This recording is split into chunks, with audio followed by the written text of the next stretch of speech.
अपने office room में गया। मेरे सामने से वो चेहरा गुजरा जो एक लड़की अपने शोहर से झगड़ा कर रही थी। इसे कह रही थी मुझे तलाक दो, तुमको मेरी कदर ही नहीं है। वो अपना घर जला रही थी अपनी बेवकूफ़ी की वजह से। वो बेचारी क्या जाने ज़माने की तलखियाँ क्या होती हैं, ज़माने का डसना क्या होता है। मैं बताना चाहता था अपना घर जानबूझकर उजाड़ने वाली लड़कियों को तलाक़ें लेना आसान है, इसके बाद जीना मौत है। कभी सास का रोना, कभी नंद का स्यापा, कभी जेठानी से लड़ाई।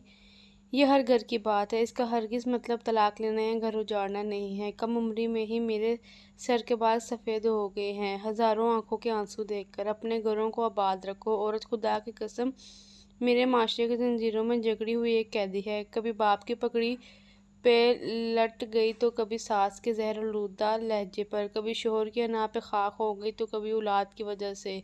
मर्द अगर समझ जाए मेरी इस तहरीर को तो शायद मेरा मुआशरा बदल जाए। अगर किसी को मेरी कोई बात बुरी लगी हो तो माज़रत ख़्वाह हूँ। नाज़रीन, कहानी अच्छी लगी हो तो मेरे चैनल को लाइक, शेयर और सब्सक्राइब कर दें।